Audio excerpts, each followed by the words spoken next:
Que sans régulation, le marché des crypto-actifs serait fait d'arnaques, de financement de pratiques illicites en tout genre, dont celle de financement de groupes terroristes à l'instar de Daesh. Nous avons choisi de les réglementer dans un climat hostile, violent, toxique, fait de menaces et de cyberharcèlement. Christophe de Beukelaer, donc, qui est député belge, était venu débattre avec elle pour dire voilà pourquoi c'est important les cryptos et l'autoconservation. Et on l'a vu que c'était vraiment effarouché sur le plateau en disant attendez, vous n'avez pas demandé aux gens d'assurer la sécurité de leurs actifs quand même. À deux doigts de dire la propriété privée c'est dangereux. On dit il nous faut des réglementations au niveau international. Il faut aussi protéger la nôtre, se renforcer sur la question de la stabilité financière. La réglementation financière ne respecte pas la Convention européenne des droits de l'homme. Qu'est-ce que ça fout en Europe ? La proposition à la fin c'était de dire est-ce que en fait l'Europe ne devrait pas arrêter la réglementation financière tant que le GAFI n'est pas soumis aux exigences démocratiques, notamment représentativité, proportionnalité, etc. Parce que sinon, le GAFI, comme il n'a aucune contrainte, il peut aller jusqu'à proposer un policier chez tout le monde. En revanche, on doit avancer dans l'euro digital et dans la création de nos propres big tech. J'invite tout le temps les gens à faire l'expérience de taper CBDC sur Google Trends. Jusqu'en 2019, tout le monde s'en fout. Pourquoi ? Parce qu'en fait, en juin 2019, Facebook annonce Libra. Pour ne pas perdre la bataille du narratif, les banques centrales sont obligées de dire quelque chose. Parce que sinon, elles se font voler le monopole monétaire en face, là, devant elles, par un acteur privé. Ils ont dit aux gens, on va démonétiser les billets. Donc, revenez les donner à la Banque centrale, on vous enfile les nouveaux. Le truc pervers, c'est qu'ils sont revenus donner leurs billets et qu'on leur a dit, ah, mais en fait, désolé, on a une rupture de stock, on peut pas vous fournir de nouveaux billets. En revanche, connaissez-vous le INAERA ? What's the second best? There is no second best. There is no second best crypto asset. There's a crypto asset, it's called Bitcoin, right? Je voulais qu'on revienne sur l'article que tu as écrit il y a bientôt 1 an et demi, 1 an ? Alors c'est celui sur la... C'est sur la répression financière. Alors non, c'était en mai-juin cette année, donc ça fait pas si longtemps que ça. Wow. Il y a 1 an et demi, c'était sur l'environnement. Il y avait celui-ci aussi. Le printemps est fécond dans mon esprit. Mais ouais, celui-ci qui était vraiment intéressant, qui était long quand même, c'était un sacré pavé. Tu avais fait pas mal de recherches. Alors moins que sur l'environnement quand même. Mais... Ouais, c'est vrai que tu avais écrit un petit bouquin aussi. Mais oui. Bon, il est long, effectivement. Et ouais, il y avait plein de points qui étaient intéressants. Et ce que je trouvais intéressant, c'était cet aspect de dépense qui est improductive. Et on essaye de te la vendre en mode, oui, c'est intéressant de pousser les banques à faire du contrôle, à faire du KYC, de l'AML. Et que derrière, en fait, c'est des dépenses qui coûtent à l'usager, à la personne, au client des banques, mais qui derrière, en fait, c'est que des pertes, c'est des pertes nettes et on a l'impression de cacher la réalité des faits. Et toi, tu mets le doigt là-dessus.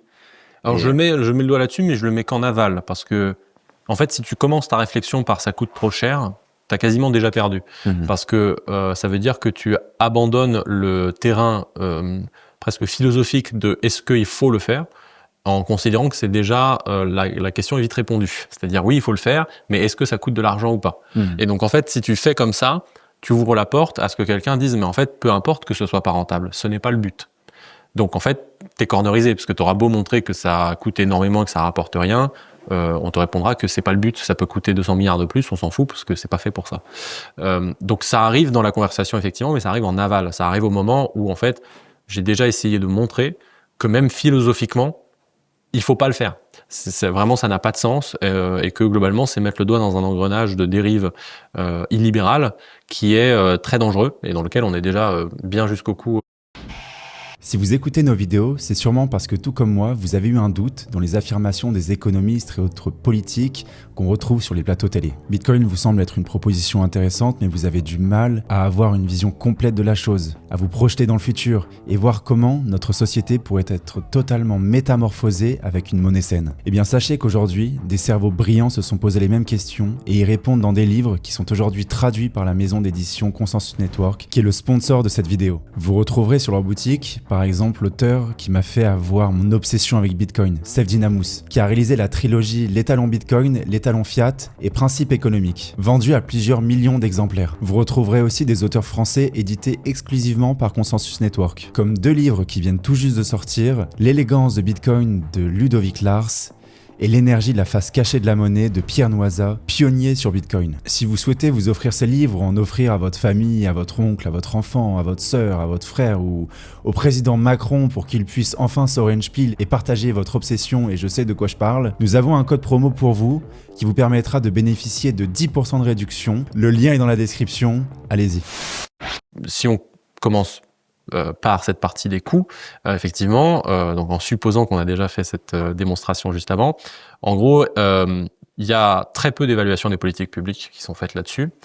Alors, tu pourrais faire le propos de manière générique, hein, il y a très peu d'évaluations des politiques publiques de manière générale, parce que, de toute façon, quand l'argent est infini, pourquoi évaluer l'efficience de la dépense ?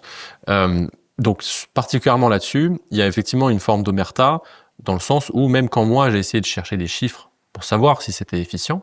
Donc si, en gros, est-ce que pour 1 euro dépensé, on récupère 1 euro de crime, ou est-ce que pour 1 euro dépensé, on récupère 0 euros, ou 2, ou 5 peut-être. Donc de regarder effectivement l'efficience de la dépense, parce qu'à la fin, tout ça est fait quand même pour lutter contre, en tout cas supposément, le blanchiment de capitaux, le financement du terrorisme, etc., etc. Et en fait, déjà, numéro 1, les infos sont quasiment impossibles à trouver. Il y a très très peu d'études sur le sujet de l'efficience de la dépense dans la lutte contre le blanchiment et le financement du terrorisme. Et qu'est-ce qui explique ça, selon toi? C'est que c'est trop dur à calculer ou... Alors je pense qu'effectivement, il y a des facteurs assez pragmatiques. C'est que arriver à trouver la causalité qui te permet de dire que oui ou non, tel euro a permis d'empêcher ou de récolter de l'argent du crime, même conceptuellement, intellectuellement, c'est très difficile à faire. En fait, il y a beaucoup d'hypothèses à mettre sur le chemin, et donc ça devient très difficile à étudier. Mais je pense qu'il y a aussi un aspect presque, comme je le disais, omerta. Alors, je sais pas si c'est le bon terme, mais on va dire que personne n'est incité à faire de la recherche là-dessus.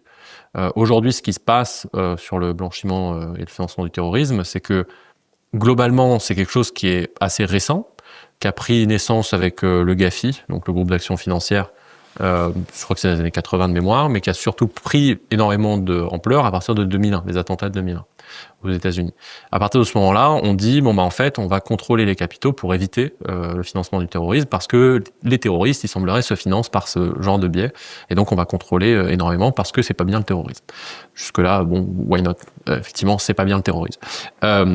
Mais la façon dont c'est fait, c'est qu'il y a un organisme donc qui s'appelle le GAFI, le groupe d'action financière, donc le FATF en anglais, et qui lui n'a pas de légitimité démocratique. C'est-à-dire que c'est un groupement de banques centrales, de quelques institutions étatiques, d'autorités monétaires, mais qui n'est pas tenu aux exigences démocratiques, et notamment la représentativité, la proportionnalité, qui sont des exigences. La proportionnalité, par exemple, c'est constitutionnel. Qu'est-ce que c'est quoi exactement? C'est un concept que les gens c'est un concept qui ont oublié, mais qui est extrêmement simple. Alors ils l'ont oublié pour une raison majeure, même s'il y a d'autres raisons, mais c'est que la proportionnalité est aussi une exigence d'efficience de ressources. C'est-à-dire que quand ton État est contraint par l'impôt, si tu as 1 000 euros, on va plus vite t'emmerder si tu mets 1 000 euros, si tu les mets 100% dans une dépense qui est inutile. À l'inverse, si tu as une monnaie infinie, personne va t'emmerder, puisque en fait, au pire, tu fais de la dette en plus. Donc tu crées de l'argent et puis tu dévalues ta monnaie, et puis il n'y a pas de problème. Donc c'est un facteur, il doit y en avoir d'autres évidemment, mais la proportionnalité, juste en droit, c'est très con en fait, c'est de dire on va pas enfoncer un clou avec un marteau-piqueur. C'est ça qu'on dit. Quand on raisonne sur un budget limité, je sais pas, 100 euros par exemple, la proportionnalité, c'est juste dire est-ce que d'avoir un raisonnement très rigoureux, de commencer par est-ce qu'il y a une base légale pour le faire, c'est-à-dire est-ce que c'est motivé par un but noble, entre guillemets, ou que la société valide. Par exemple, lutter contre le financement du terrorisme, ok, why not, on a une base légale, on a envie de le faire. Mais derrière, tu dois tout de suite dire comment je m'y prends pour réduire le financement du terrorisme, quels moyens je mets en face, est-ce que ces moyens atteignent leur objectif, donc est-ce que je réduis effectivement le financement du terrorisme, et surtout, quelles sont les autres libertés que j'ai hypothéquées au milieu. Et si, pour caricaturer, on se retrouve avec 100 milliards de dépenses pour 0 impact à la fin, et qu'au milieu, tu as perdu 3 ou 4 libertés fondamentales, normalement, l'examen de proportionnalité dit ce truc-là ne doit jamais passer dans la loi. Parce qu'on ne va pas hypothéquer des libertés fondamentales pour rien. Donc, c'est pas bien le financement du terrorisme. Cependant, tant qu'on n'a pas trouvé de meilleurs moyens, tant pis. Ça continue parce qu'on peut pas. Un exemple de la proportionnalité, peut-être qui fait plus débat, quoique, c'est de dire, je sais pas, typiquement, tu vas avoir des trucs genre, je sais pas, les violences conjugales. Est-ce que tu mets un policier dans toutes les maisons? Oui. En fait, le truc, c'est que idéologiquement, il n'y a pas vraiment de bonne réponse à cette question. Les deux peuvent se justifier. Tu peux dire oui, parce que c'est pas bien les violences conjugales, donc il faut mettre un policier dans toutes les maisons. Et tu peux dire non, faut pas déconner, on va pas peut-être pas mobiliser la puissance publique à hauteur d'un policier par domicile pour vérifier qu'il n'y a pas de violence conjugale. Sauf qu'en disant ça, forcément, l'autre extrême va t'accuser de minimiser les violences conjugales en disant c'est pas bien. Parce qu'en fait, d'un point de vue démocratique, ce qui se passe dans cette discussion, c'est une question d'arbitrage. C'est de dire, écoutez, des flics, il y en a, 100 000, je ne peux pas en mettre dans toutes les maisons. Donc, s'ils sont dans les maisons, ils sont pas en train d'attraper des criminels dans la rue, ils sont pas en train de faire autre chose. Surtout philosophiquement, après, et il y a un argument philosophique qui est de dire, un petit peu à la Montesquieu, chacun doit avoir sa maison pour asile, qui est limité, parce que théoriquement, ça reste quand même un crime ou un délit, en tout cas, de faire des violences conjugales notamment, mais tu as quand même cet espace un peu safe space où tu dois pouvoir être déviant, exprimer des divergences. Donc, je prends cet exemple-là pour dire la proportionnalité, c'est précisément cette discussion-là. Est-ce que c'est proportionné de mettre un policier à tous les domiciles pour vérifier, pour faire baisser les violences conjugales? Le débat existe. Moi, je réponds que non. D'autres répondent donc oui. Et la société tranche en disant est-ce que c'est proportionné ou pas? Mais normalement, cette discussion, en fait, elle est conditionnée par un truc qui est très pragmatique, à savoir le budget. C'est que si ça coûte l'entièreté du budget de l'État de mettre un flic chez tout le monde, alors ce que tu ne dis pas dans cette proposition, c'est-à-dire mettre un policier chez tout le monde, c'est qu'en fait, si tu le fais, alors il n'existe plus d'argent pour les hôpitaux, pour les écoles, pour les routes, pour le transport, pour le machin. Et donc, veux-tu aller vraiment jusque-là? Est-ce que vraiment cette volonté sociétale que de réduire les violences conjugales, est-ce que ça vaut le fait d'arrêter tout le reste? Et donc, normalement, la discussion, au bout d'un moment, tu dis, OK, j'ai un curseur, au-delà de ce curseur-là, on arrête. C'est pas assez efficient en termes de dépenses pour qu'on puisse double down et y aller. Dans le cas du blanchiment, en fait, cette proportionnalité, elle est jamais évaluée. C'est-à-dire que le paragraphe proportionnalité, qui est légalement obligatoire dans les textes européens, il est là. Il y a un paragraphe proportionnalité qui dit, voilà, le texte est proportionné. Mais il fait 5 lignes.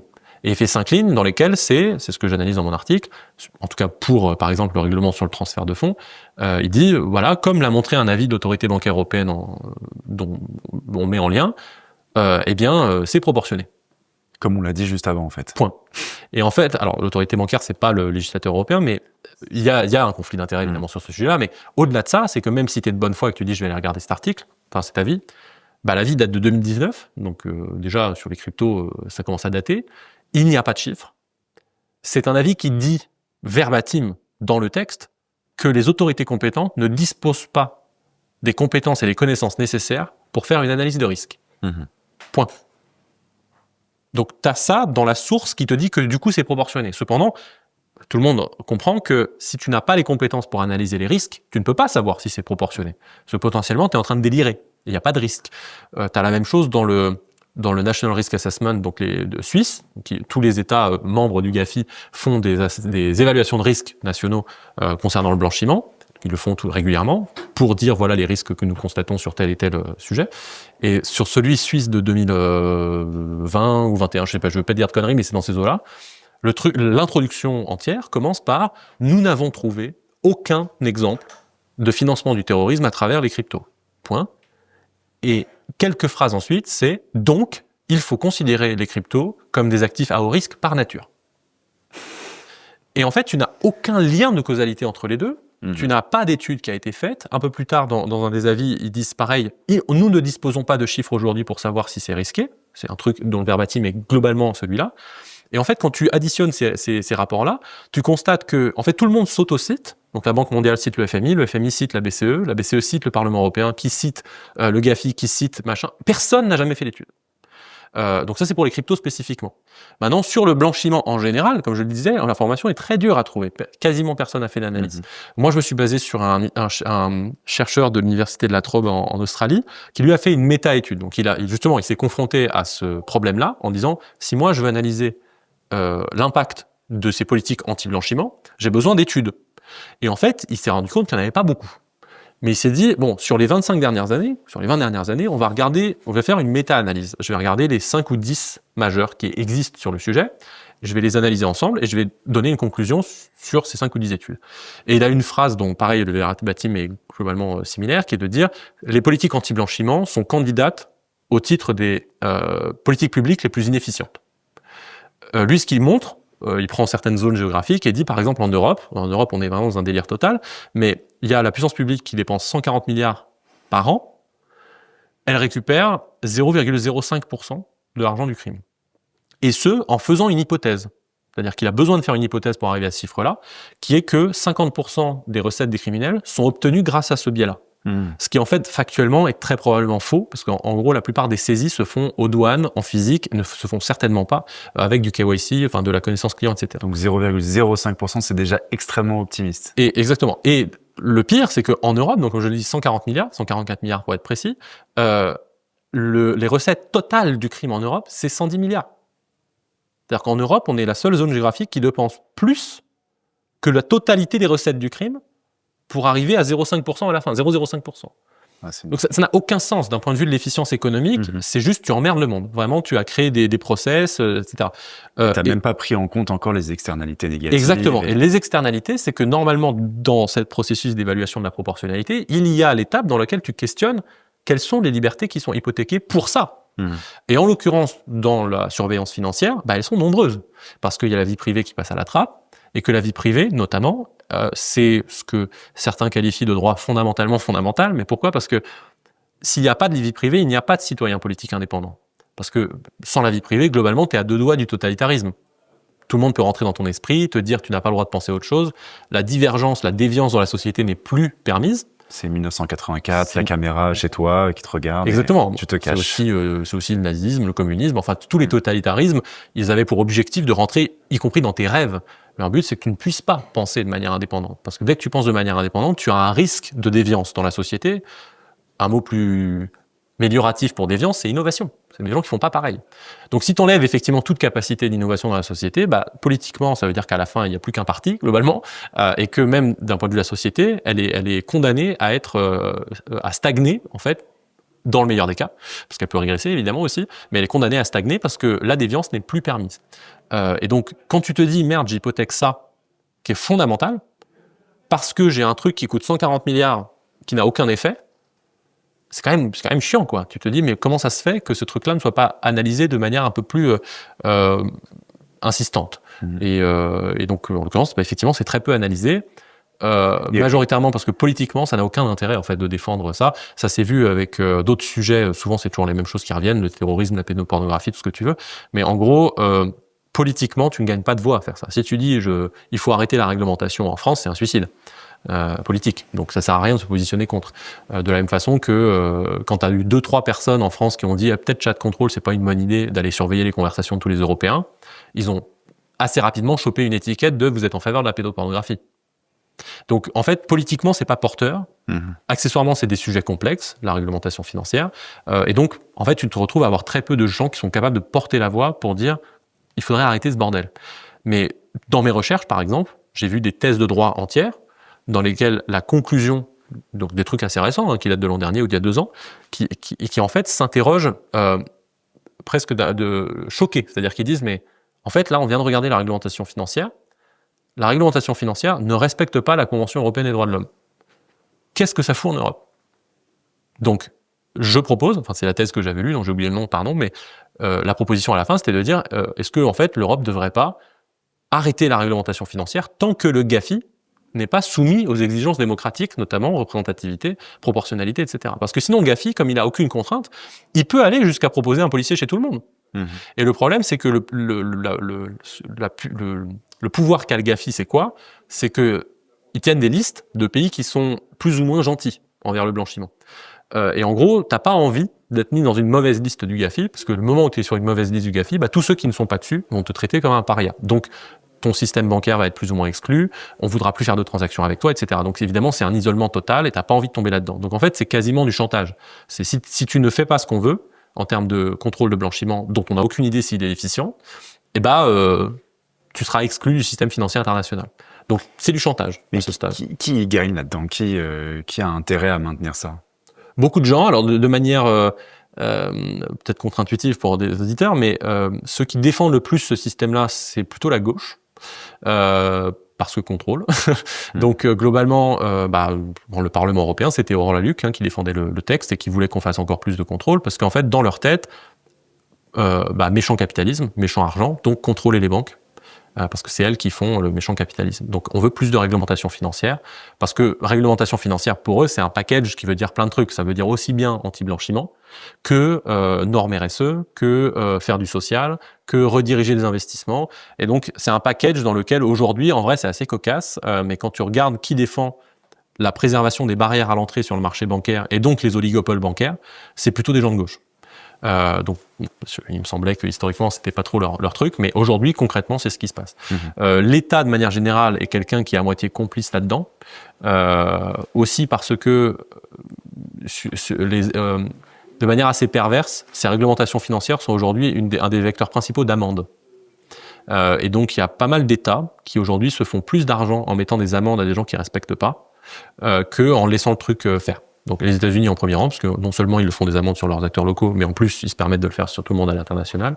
Mais donc, grâce à l'extériorité, la fameuse extraterritorialité du droit américain.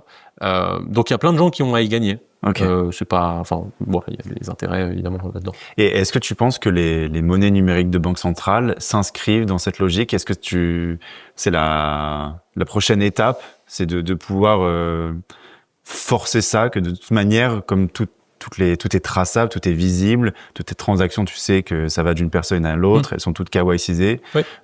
C'est via ce même processus rhétorique qu'ils vont nous imposer. C'est le même processus rhétorique qu'avait utilisé Aurore Lalucq déjà, pour reparler d'elle, mais où elle s'était exprimée un petit peu de manière choquée sur un plateau, où quand Christophe de Beukelaer, donc qui est député belge, était venu débattre avec elle pour dire voilà pourquoi c'est important les cryptos et l'autoconservation, d'avoir un portefeuille. Et Aurore Lalucq s'était vraiment effarouché sur le plateau en disant attendez, vous n'avez pas demandé aux gens d'assurer la sécurité de leurs actifs quand même. Et à deux doigts de dire la propriété privée c'est dangereux quoi. Et donc en fait ça rentre dans ce prisme-là, c'est-à-dire qu'effectivement la logique de la chose c'est de dire on va vous protéger de vous-même en gros. Il y a du blanchiment, il y a des choses qui sont pas bien, il y a des gens qui sont contre le bien commun parce qu'ils utilisent mal leur argent, il va donc falloir le flécher. Et ça peut passer par du fléchage, point de fidélité, monnaie fondante, ce que tu veux. Alors, je fais un tout petit aparté. Aujourd'hui, on est déjà en train d'y aller, parce que entre les tickets restaurants, le pass culture, le machin, on est dans une partie non négligeable, déjà dans une société du point de fidélité. C'est plus vraiment de la monnaie, parce qu'on te donne des titres, des bons d'achat, mais quelqu'un décide ce que tu as le droit de faire avec cet argent. Je ferme la parenthèse. Donc, par contre, pour les monnaies numériques de banque centrale, en fait, j'ai plusieurs réflexions un petit peu différentes. La première, c'est que au départ, c'était un concept de pure communication. Il n'y a rien, il n'y a pas de substance derrière. C'est-à-dire que j'invite tout le temps les gens à faire l'expérience de taper CBDC, donc pour l'équivalent anglais, sur Google Trends. Jusqu'en 2019, tout le monde s'en fout. Mais vraiment, il n'y a rien, il passe rien. Il y a un pic de temps en temps où il y a quelqu'un qui met les lettres ensemble, mais sinon, tout le monde s'en fout. Le moment où ça monte, c'est mi-2019. Mi-2019, boum, la courbe, elle monte comme ça. Pourquoi ? Parce qu'en fait, en juin 2019, Facebook annonce Libra. Et donc, à ce moment-là, ce qui se passe, c'est que d'un point de vue communicationnel, pour ne pas perdre la bataille du narratif, les banques centrales sont obligées de dire quelque chose. Parce que sinon, elles se font voler le monopole monétaire en face, là, devant elles, par un acteur privé. Donc, qu'est-ce qu'elles font ? Elles inventent un truc. On va faire des monnaies numériques de banque centrale. C'est quoi la proposition de valeur ? C'est comme les monnaies numériques normales, mais version banque centrale. Mais on n'a aucun détail. Et donc, souvent, quand tu vois après Christine Lagarde passer sur certains plateaux, si tu demandes, t'as des journalistes un peu candides qui disent, mais je comprends pas bien l'intérêt d'une... Enfin, en gros, c'est quoi ? Elle est piégée, elle ne sait pas répondre. Elle répond à côté, c'est comme l'euro dans votre poche, mais c'est banque centrale. Ouais, mais du coup, enfin, qu'est-ce qu'on pourra faire de différent ? C'est la banque centrale. Et alors qu'en fait, conceptuellement, on comprend dire c'est que numérique, parce qu'au final, déjà aujourd'hui, en fait, l'euro est déjà une monnaie numérique de banque centrale. Donc, c'est pour ça que je dis qu'il y a un vrai côté enfumage sur la base d'un concept sans substance. C'est un concept sans substance qui est d'autant plus sans substance qu'il est contradictoire avec lui-même. Supposons que tu arrives à ce qu'ils veulent faire, donc c'est-à-dire fournir une monnaie de meilleure qualité, puisque c'est pas de la monnaie commerciale, c'est de la monnaie centrale, donc il n'y a pas de risque de faillite, au moins théorique. En fait, tu viens de créer un bank run. Si moi, tu me dis, tu as la possibilité maintenant d'avoir dans le monde numérique de l'argent qui ne porte pas le risque de contrepartie d'une banque commerciale, je ferme mon compte BNP, je ferme mon compte Crédit Agricole, ce que tu veux, quoi. Parce que j'ai pas d'intérêt, en fait, à garder de l'argent sur ces comptes-là. Et donc, je crée moi-même le bank run. Et donc, c'est ce qui fait que aujourd'hui, les discussions entre la banque centrale et les banques commerciales qui sont globalement hostiles à l'euro numérique, en tout cas sous sa version retail, c'est parce qu'elles savent très bien qu'il y a un risque pour la stabilité financière que de dire maintenant les gens ont accès à l'argent de la banque centrale. Et donc, les discussions sont lunaires, c'est-à-dire que là, leur discussion en ce moment, c'est on va autoriser les gens à posséder combien? Donc, tu auras un portefeuille, mais distribué par les banques commerciales parce que la banque centrale ne veut pas des intermédiaires. Donc déjà tu dis, du coup, ça sert à rien si vous gardez les banques commerciales dans l'affaire. Mais en plus, comme on veut pas de bank run, on va vous limiter à 100, 200, 300, on verra combien vous aurez le droit de garder. Et en plus de ça, effectivement, d'un point de vue philosophique, quand tu regardes le président de la BRI, Carstens ou d'autres, effectivement, c'est présenté de manière complètement transparente comme étant, grâce à ça, on pourra savoir tout ce que vous faites. Mais c'est présenté de manière positive, c'est-à-dire, vous vous rendez compte comment c'est formidable, on pourra savoir tout ce que vous faites. Donc, on pourra éviter le crime.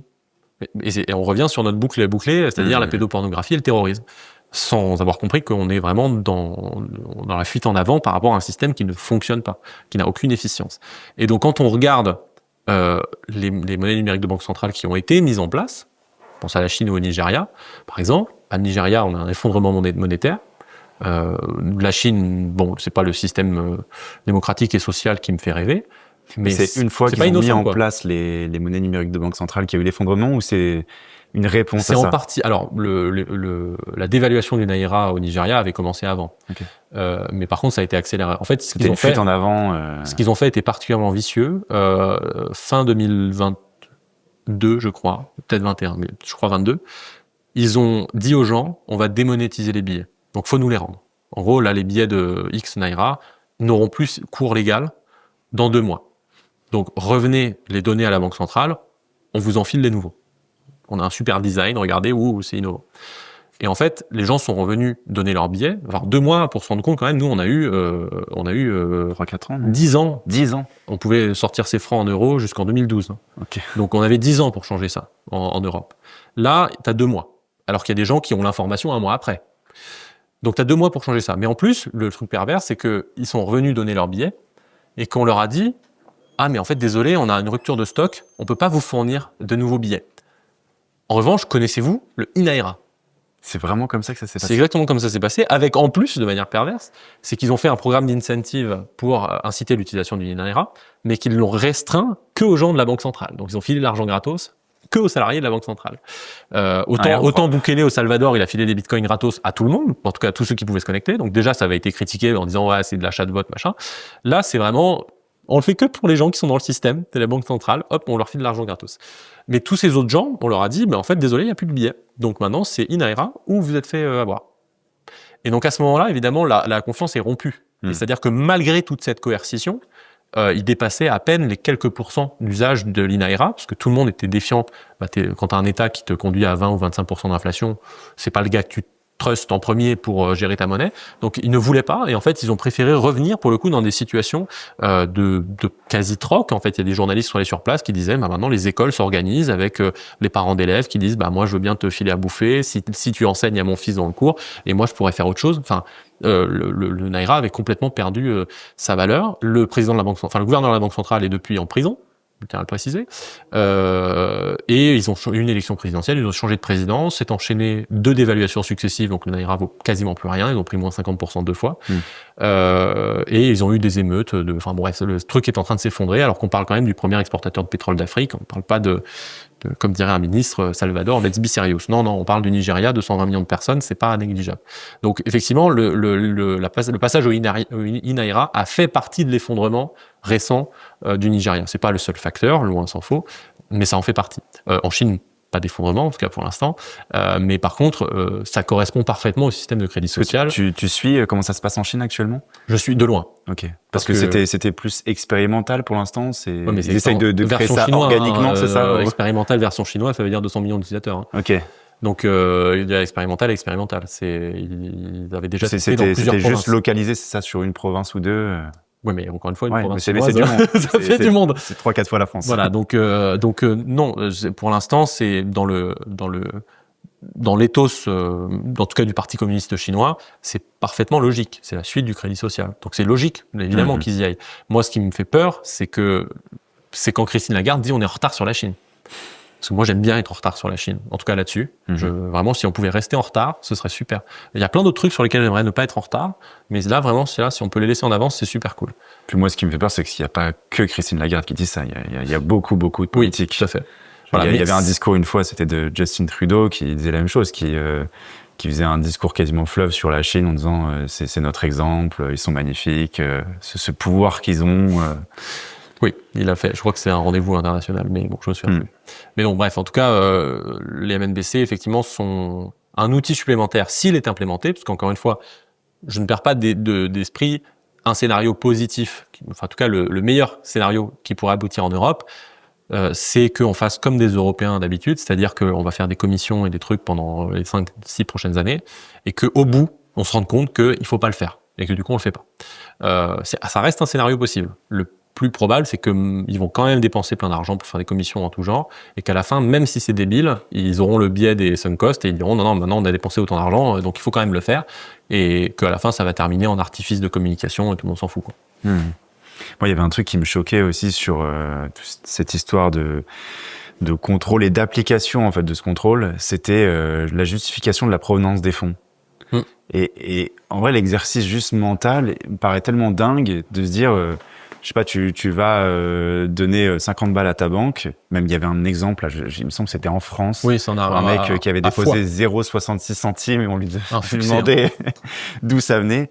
Mais même si tu voulais vraiment te faire l'exercice, genre souvent l'argent, il est fongible. Alors, donc, à partir du moment où il est informatisé, il n'est pas si fongible que ça, parce que tu peux déterminer l'origine des fonds, justement. Donc, de l'argent qui est passé entre les mains de Daesh, il ne vaut pas la même quantité de pouvoir d'achat que de l'argent qui n'est pas passé entre les mains de Daesh. Parce que sa liquidité est différente. Oui, mais ce que je veux dire, c'est qu'une fois que ça arrive dans ton compte et que, je sais pas, t'as gagné 100 ici, 50 là, on t'a donné tac là.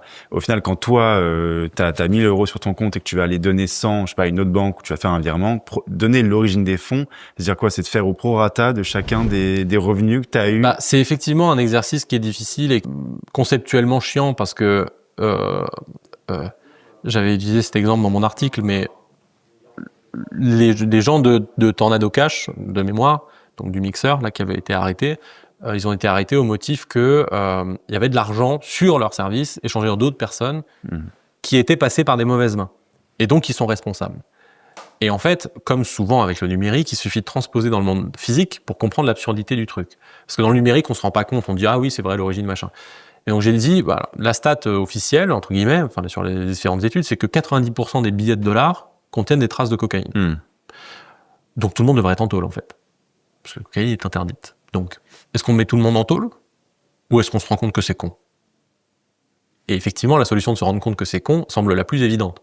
Mais si on se rend compte que c'est con, du coup, on arrête de l'appliquer dans le monde numérique. Parce que c'est pas parce que quelqu'un m'a envoyé un virement que lui-même, il y a 8 bons de cela, l'argent provenait de quelqu'un qui était en l'illégalité, ça fait pas de moi un criminel. Sinon, on peut aller dans l'absurdité encore plus loin. J'ai un billet. Est-ce que l'imprimeur est responsable? Est-ce que le bûcheron qui a fait le papier, il est responsable? Où est-ce qu'on s'arrête, tu vois? Si tout le monde est responsable de l'utilisation de l'outil, c'est cette histoire de money transmitteur ou même le câble USB à la fin, tu peux peut-être le pointer du doigt en disant t'as participé à l'action criminelle. Alors tu utilises l'exemple du câble USB qui est pas anodin puisque c'était écrit dans le papier de dire en plus le câble USB effectivement peut être considéré. Donc, mais normalement on écrit ça, on se dit non, il y a un truc qui cloche dans le raisonnement. Là on est dans l'absurde, il faut arrêter. Mais il semblerait que ça les arrête pas. Et comment t'expliques que ça fonctionne? Encore une fois, parce que tu puisses dire des bêtises le pareilles. Positionnement politique n'est pas porteur. C'est impossible d'être contre. Il y a trop aujourd'hui, essaye dans la rue. La phrase si vous avez rien à cacher, vous avez rien à craindre, elle est très répandue. C'était assez flippant. Mais pour la plupart des gens, oui, il faut te contrôler. Si t'as rien à cacher, t'as rien à craindre. Alors qu'en fait, ils ne savent pas à quel point ils sont en train d'hypothéquer l'entièreté de la démocratie en disant ça. Je prends un exemple, moi, dans mon papier, alors qui n'est pas sur la finance, mais qui est sur les réseaux sociaux, mais qui revient un peu au même, en parlant de la Corée du Sud. La Corée du Sud, en 2008-2009 de mémoire, ils ont imposé à tous les réseaux sociaux de vérifier l'identité de leurs utilisateurs, avec toujours les mêmes, pour empêcher la haine en ligne. Super. Et en fait, 3 ou 4 ans plus tard, en 2012, la Cour constitutionnelle de Corée du Sud a retoqué la loi Et c'est l'argumentaire qui est intéressant. C'est-à-dire que l'argumentaire de la Cour constitutionnelle, 2, 3, 4 ans plus tard, c'est de dire, bon, écoutez, pour le coup, on a fait une évaluation de la politique publique. On a constaté que, 1, la haine en ligne n'avait pas reculé. 2, les boîtes nationales ont globalement toutes fermé parce qu'elles ne pouvaient pas tenir les exigences. Ou alors elles sont très peu nombreuses et elles sont que nationales, coréennes. À l'inverse, les acteurs américains, les YouTube, machin, ils n'ont rien à foutre, hein, ils ont fait leur truc. Voilà. 3, il semblerait que les politiciens au pouvoir ont été extrêmement sélectifs dans l'application de cette nouvelle loi, en ciblant particulièrement les gens qui n'étaient pas d'accord avec eux. Donc, quoi? Alors, c'est étonnant, ça. Et donc, il y a 2, 3 autres arguments que j'ai oubliés, mais qui sont dans la même veine, et qui donc justifient, selon la Cour constitutionnelle de Corée du Sud, de dire, on arrête les frais, en fait. On a une loi qui hypothèque des libertés fondamentales, qui permet à un gouvernement d'être autoritaire, qui a tué notre industrie pour aucun bénéfice, et qu'il y a toujours autant de haine en ligne, on arrête les conneries.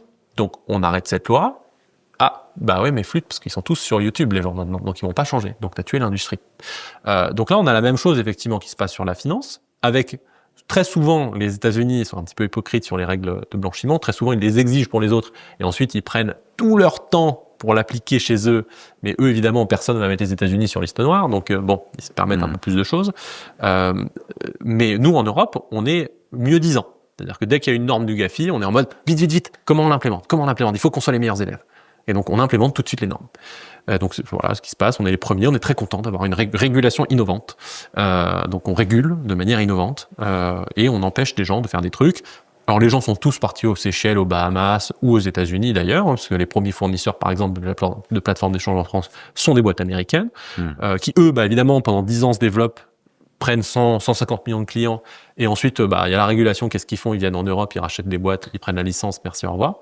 Là, en plus, il y a eu l'élection de Trump, donc il est très probable que, Coinbase est un des principaux financeurs du pack crypto. L'autre, c'était Ripple. Les deux ont en commun d'être en procès avec la SEC. Donc, c'est pas non plus exclu que ce soit une dépense plutôt bien pensée, dans la mesure où Trump sera peut-être un peu plus tolérant vis-à-vis du passé réglementaire, en tout cas du passif réglementaire de ces boîtes-là, qu'elles les soldent. Et nous, on se retrouve comme des cons en Européens à dire « Mais attendez, nous, on a une régulation innovante. On était censé avoir un avantage concurrentiel sur vous. Mais en fait, vous nous dites qu'en 6 mois, 1 an, vous avez soldé le passif réglementaire d'une boîte qui, en fait, a décidé de ne pas respecter la loi pour se focaliser sur le commercial. Mais du coup, en fait, on n'a plus d'avantage. » Et oui, on n'a plus d'avantage, donc c'était un peu con de commencer à réguler comme ça. Mais bon, ça c'est sous le prisme de la liberté économique et de la compétitivité, mais sous le prisme des libertés fondamentales. Les États-Unis ne sont pas en reste, ils font à peu près pareil que nous. Donc à la fin, ils kiffent surveiller, la NSA adore faire son boulot. Les développeurs de Tornado Cash, par exemple, de mémoire, ou de Samurai, certains ont été arrêtés en Europe, sur instruction américaine. Donc ils se servent de ces lois-là pour surveiller, tout simplement, comme ils le font sur Internet de manière générale. On avait découvert avec les Twitter Files, comment ils avaient des mains un peu dans tous les réseaux sociaux, pour contrôler ce qui était dit, Mais ça, c'est là où c'est en plus un petit peu dangereux par rapport, par exemple, à la constitution de la réserve stratégique de Bitcoin pour les États-Unis, c'est que pour l'instant, selon la proposition de loi qui avait été faite et le discours qui avait été fait de Trump à cet égard, c'était pas on va acheter plein de Bitcoin, c'était on gardera ceux qu'on confisque. C'est ça. C'est pas exactement la même chose. Mais donc, pour que cette loi soit attractive, il faut être en mesure de confisquer le plus simplement possible. Donc, c'est pas exclu que tu te retrouves avec, par exemple, effectivement, on va aller demander aux mineurs d'appliquer les listes de l'OFAC. Donc, si effectivement, si tu as 50% des mineurs aux États-Unis et que tu leur dis maintenant, il y a des adresses que je veux plus voir sur le réseau, c'est chiant. Donc, c'est pas que positif pour Bitcoin parce que il y a vraiment cette question de concentration. Et puis, il y a cette question effectivement de mainmise, ou pas nécessairement de mainmise au sens de contrôle, mais de mainmise au sens de la surveillance et de l'absence de vie privée pour un sujet comme la finance, qui est aussi important, voire plus important que l'information. Et j'ai remarqué souvent, tu as une vue assez par le prisme du mouvement collectif. Il faut qu'on se mette d'accord un peu. Dans ton papier, tu parlais un peu t'avais cette phrase genre collectivement, il faut qu'on fasse avancer le sujet. Par exemple, de sortir de ce débat de oui ou non du financement du terrorisme et ce genre de choses. Et j'ai toujours un peu du mal avec cette vision où je me dis, est-ce que c'est vraiment faisable? Est-ce que c'est pas d'abord quelque chose qu'il faut qu'on fasse individuellement? qu'on Les deux prenne sont pas une exclusifs, décision. hein. Après voilà, c'est là où je veux en venir. Est-ce que les deux peuvent jouer ensemble? Est-ce qu'en fait il faut à la fois que chaque individu prenne conscience, puisqu'après on s'organise ensemble? Comment tu vois toi l'évolution et comment Bitcoin va peut-être permettre d'être le rempart, le bouclier? De toute façon, si t'es un innovateur, un déviant ou un early adopter, enfin peu importe le terme, au tout début, t'as pas vraiment le choix que de faire toi-même et puis de pas attendre. Maintenant, typiquement, l'organisation du mouvement, avec beaucoup de guillemets, mais crypto aux États-Unis, c'est un petit peu cette histoire-là. C'est-à-dire que au départ, c'est plein de gens dans leur garage. Ensuite, c'est finalement on partage un certain nombre d'idées, donc on va peut-être discuter entre nous. Et ensuite, on passe on fait un lobby, on le finance et on fait des actions. Et donc ça, tu peux le faire à partir du moment où il y a un marché électoral, où tu as suffisamment gagné la bataille culturelle pour que tu puisses renverser la vapeur. En France, on n'a pas encore tout à fait atteint ce point. Il n'y a pas suffisamment de gens qui se sont concernés par le sujet pour que ce soit punitif en tant que politique de s'exprimer en disant de la merde sur le sujet. Mais on va y arriver un jour. Donc il y a plusieurs étapes à titre individuel et collectif. À titre individuel, de toute façon, effectivement, les sujets qui tiennent à cœur, il faut les diffuser autour de soi, il faut les vivre. Diversifier son risque, faire de la self-study en partie, faut les faire. Et donc aussi pour les entrepreneurs, ça veut dire chercher des solutions et les mettre en place. Mais à titre collectif, c'est un petit peu le propos que je tenais ici à Annecy l'an dernier. Il y a aussi un arbitrage à faire, c'est que d'un point de vue de la société, si tous les gens qui aiment la liberté se carapatent, deviennent des ermites en disant le reste me concerne pas, je vais vivre dans la montagne tout seul avec mes solutions de confidentialité et vous arrêterez de m'emmerder. Alors déjà, numéro 1, ça veut dire que ces gens-là laissent le contrôle de la société aux autoritaires, puisque les libéraux sont partis, donc il ne reste plus que des autoritaires, donc évidemment ils prennent le contrôle de la société. Et deuxièmement, c'est extrêmement naïf que de croire que ça va pas te retomber dessus un jour. Parce que, c'est toujours la phrase, si tu t'intéresses pas à la politique s'intéresse à toi. Donc t'as beau être sur ta montagne, à un moment donné, t'es sur une montagne. Hein. Et donc il y a un gars qui va venir et qui va dire, t'es pas au courant, mais en fait on est passé en totalitarisme et en fait je m'en fous que tu sois sur cette montagne parce que maintenant elle m'appartient. Faire non, c'est pas vrai, parce que la liberté, ta gueule. Et là tu seras comme un con parce que tu feras merde, il faudra peut-être s'organiser. Non, c'est trop tard, on est en totalitarisme, donc maintenant, compliqué. Donc c'est un arbitrage à faire parce que évidemment, tu ne peux pas avoir une injonction que je ferais à tous les libéraux ou toutes les personnes qui aiment les libertés fondamentales que de dire non, restez et battez-vous. Parce que honnêtement, il y a des moments où tu passes un effet de seuil et pour ta propre sécurité, il faut partir, par exemple. Mais par contre, je fais l'injonction que de ne pas réfléchir que à titre individuel. Parce que sinon, se passera exactement ce que... toujours la même référence, Laurence Lessig disait aux Bitcoiners en 2015, leur dire, moi je suis un avocat des Creative Commons, de l'open source. Internet, la promesse, c'était le manifeste Cypherpunk, c'était la déclaration d'indépendance du cyberespace. On se tape le combo GAFA-NSA, un tout petit truc à rater au milieu. N'hésitez pas à ne pas refaire la même erreur, c'est-à-dire à vous carapater en cypherpunk entre vous en disant non, nous on aura des outils de cryptographie, ils ne nous auront jamais. Et à la fin, ils vous auront jamais, vous serez 10. Le reste de la population sera globalement sous surveillance. Mais vous serez 10, vous serez content d'avoir vécu avec vos idéaux, mais vous serez 10. Donc là, il y avait un petit peu cette injonction de Laurence Lessig à dire, juste, est-ce que vous pouvez faire 2-3 concessions qui permettent de sauver 3 milliards de personnes, plutôt que de rester le débat entre éthique de conviction et de responsabilité, mais de passer dans la responsabilité et de dire, faites votre part à la société. Donc, comment on s'organise ?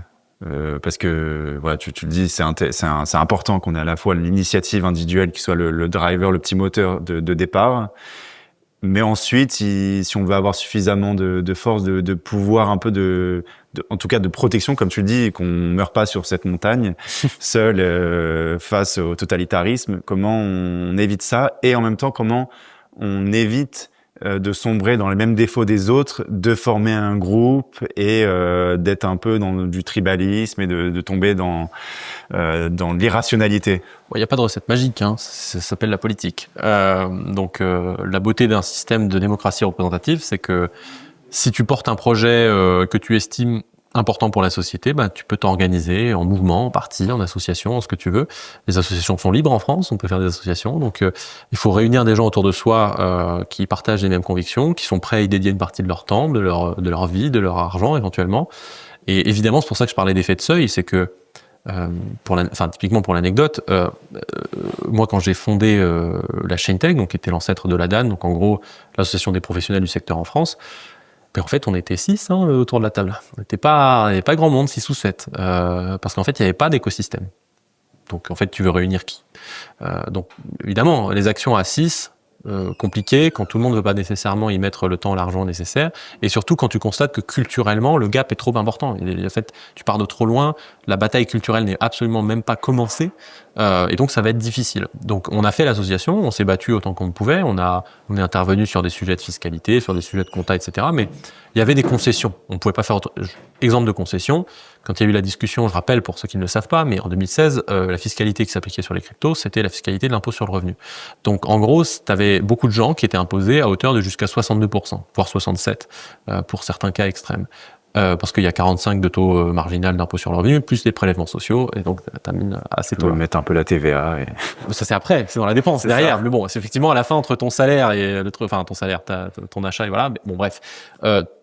À cette époque-là, il y a même eu un clash au sein de la communauté, parce que moi je défendais plutôt la chapelle, qui consistait à dire il faut qu'on change la fiscalité, mais il faut qu'on fasse un truc qui soit acceptable. Parce que tu arrives à Bercy, en fait c'est le temple de l'impôt.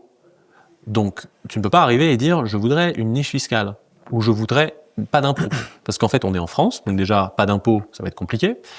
Et ensuite, nous avons l'image dans la société que nous sommes des terroristes. Donc, le gars en face de toi, politiquement, ne pourra pas te défendre. Ce n'est pas possible. Il ne peut pas aller à l'Assemblée en disant « alors, amendement numéro truc, j'ai prévu de mettre une niche fiscale pour les gens qui font de la crypto ». Le mec perd son électorat, en fait.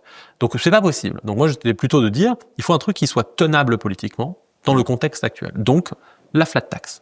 Parce qu'on rentre précisément dedans. Un revenu du capital, boum, il n'y a pas de raison qu'il y ait de l'injustice fiscale, on est un revenu du capital, donc rentrons dedans. Mais à ce moment-là, il y a plein de bitcoiners qui ont fait « ouais, traître, 30% c'est trop, en Allemagne c'est 0 au bout d'un an, machin et tout ». Donc il y a eu, alors il y a aussi eu un débat sur est-ce qu'on devrait passer au régime de l'or, qui est un autre régime sur le chiffre d'affaires, qui n'est pas sur la plus-value. Ça, c'était défendu notamment par Jacques Favier et j'étais d'accord avec le raisonnement. C'est-à-dire que, en vrai, en 2016-2017, il y a beaucoup de gens qui sont dans le Bitcoin depuis 2012-2013. Ils ne sont pas capables de restituer la chaîne. C'est-à-dire que la plupart des plateformes sur lesquelles ils ont acheté n'existent plus. Elles ont été en faillite, machin. Donc, il y a plein de gens qui ne peuvent pas reconstituer leur plus-value. Ce n'est physiquement pas possible, quasiment pas. Donc, tu aurais pu avoir un régime intelligent. Aurait été de dire, on fait un régime de dégrisement sorti, un peu Milei, Argentine, revenez avec vos capitaux, nanana. On le fait à 10% ou 11% et demi, parce que c'est le régime de l'or, c'est 11% et demi, sur le chiffre d'affaires, pas sur la plus-value, comme ça vous payez. Hop, maintenant vous êtes dans la légalité. Vous avez des capitaux en France, vous pouvez investir pour faire des boîtes. Et puis on passe à un régime qui serait soit en usage comme monnaie, pas de fiscalité, parce qu'il n'y a pas de fiscalité non plus sur l'usage du dollar, par exemple, enfin la conversion dollar-euro, et revenu du capital, si jamais, donc 30%. Mais en fait, nous n'avions pas, si on est tout à fait pragmatique, aller à Bercy en disant l'impôt c'est du vol, c'est compliqué. Donc, pour moi, la partie la plus raisonnable, c'était d'aller chercher ça. Mais ça, c'est aussi dû au fait que, en fait, la chaîne tech à l'époque représente un petit écosystème qui n'a pas de pouvoir politique, qui n'a pas de représentativité. Le mec s'en fout je perds combien d'emplois si je vous donne pas ce que vous avez? 50? Rien à foutre. En fait, j'ai la sidérurgie, j'ai l'automobile à côté, c'est pas mon sujet. Mais dès que tu passes on est 15%, on est 20% de la population en avoir, on en fait un sujet de vote. Et donc, on peut s'organiser avec plus de monde, avec plus d'intérêt et avec plus de réseaux et avec plus de moyens. Bah là, tu peux faire basculer la société. Donc là, on est plutôt dans cette phase où maintenant, on est un peu plus nombreux quand même en France à en avoir, ce qui n'était pas le cas il y a 10 ans. Donc maintenant, ça devient un petit peu un sujet politique. On a eu une fenêtre d'opportunité au moment des présidentielles 2022. Pour rappel, il y avait plusieurs candidats qui avaient dit qu'ils allaient aller chez Ledger faire des annonces, etc. Donc il y avait un sujet, voilà, mais il y a eu la guerre en Ukraine, donc il a complètement changé le débat public sur le sujet et qui l'a mis au second rang.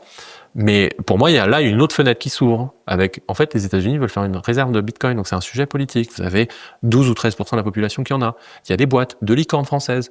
Donc, en fait, tu peux commencer à parler le même langage que les politiques, mais là, ça veut dire s'organiser comme effectivement lobby, qui est pas un gros mot en soi, mais aujourd'hui, il n'y a pas vraiment de lobby Bitcoin en France, par exemple. Il n'y en a pas. Donc, c'est bon, à voir s'il y a un lobby qui peut être pertinent à faire, mais il y a des combats qui sont apportés via des structures adaptées qui permettent de faire avancer le débat public sur Bitcoin. En revanche, sur les sujets plus fondamentaux, parce que en fait l'article que j'ai écrit, il est qu'à moitié sur Bitcoin, tout le reste c'est pas sur Bitcoin, c'est sur la surveillance financière. Ouais. C'est des sujets sur lesquels on a des accointances avec d'autres groupes qui ne connaissent pas Bitcoin, une partie du Parti pirate s'est intéressée à Bitcoin aussi pour ces questions-là, parce que les libertés fondamentales les intéressent. Je pense qu'il y a la Quadrature du Net, par exemple, écrit beaucoup sur la surveillance. Donc il y a d'autres gens qui sont pas dans le Bitcoin, mais qui ont des intérêts convergents, avec qui très critique de Bitcoin. Je sais, bien sûr. Alors le Parti pirate tombe très souvent dans le socialisme aussi. L'était, mais il change. On dit bonjour à Caroline Zorn. Okay. Ils changent. Donc, en tout cas, ils se rendent compte de cette chose-là. Donc, ils arrivent vers ce sujet-là. Tout ça pour dire que des sujets de liberté fondamentale, en fait, est un sujet qui, pour le coup, malheureusement, la tendance n'est pas positive. Et la tendance culturelle est également pas positive.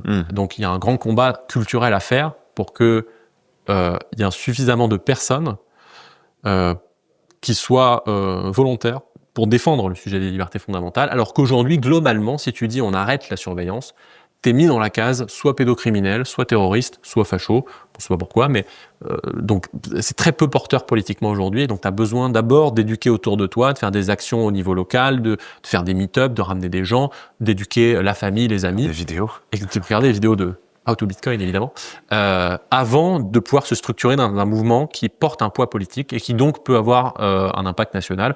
Et parfois, je terminerai par ça, mais parfois les événements décident pour toi. Hein, les grands hommes ne font pas l'histoire, ou en tout cas ne savent pas l'histoire qu'ils font. C'est l'histoire qui crée les grands hommes, ou qui crée les grandes femmes, ou les grands mouvements, ou les peu importe. Mais t'as aussi des circonstances qui font que, tu vois, si demain il y a une faillite bancaire ou une surveillance majeure ou un truc machin, tu peux avoir exemple, le nucléaire. On est vraiment en Europe, on était à 3 mois de le mettre dans la taxonomie comme étant aussi sale que le charbon. On a pris la guerre en Ukraine, ça a sauvé le nucléaire. C'est pas terrible la guerre en Ukraine, mais un des aspects positifs, c'est que ça a sauvé le nucléaire. Parce que d'un seul coup, l'opinion publique renversée dans l'espace de 6 mois. Ah mais en fait, sans nucléaire, on est mort. Merde, en fait, c'est intéressant le nucléaire. Donc, t'es pas non plus à l'abri qu'il y a un fait comme ça qui change complètement la perception de Bitcoin ou la perception des libertés fondamentales comme étant essentielles. Inch'Allah. Inch'Allah. Mot de la fin. Et juste pour que les gens puissent continuer à aller plus loin, ton article est disponible, il me semble, sur LinkedIn sous format article, et puis aussi tu l'as publié sur Medium. Sur Medium, ouais. C'est Medium. Alors sur LinkedIn, j'ai fait un article il y a un certain temps qui s'appelle Éloge de l'anonymat, qui est dans le même, enfin qui est plus court, je rassure tout le monde, mais qui est plus philosophique sur pourquoi l'anonymat c'est bien. L'article en soi est sur Medium, les dérives de la surveillance financière menacent la démocratie, et il est maintenant disponible également en livre aux éditions PVH et éditions également, tout à fait. Et donc achetable sur la boutique PVH éditions. Ok, super. J'invite tout le monde à aller lire ce livre. Merci. Et merci pour ton temps, merci pour partager toutes ces idées.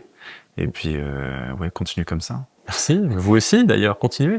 Merci. Et vous, si vous voulez aller plus loin, on a aussi une bonne vidéo de Théo Maugenet sur l'individu souverain, la thèse de l'économie de la violence, qui est vraiment pas mal. Du coup, je vous la recommande. Elle s'affichera juste à côté.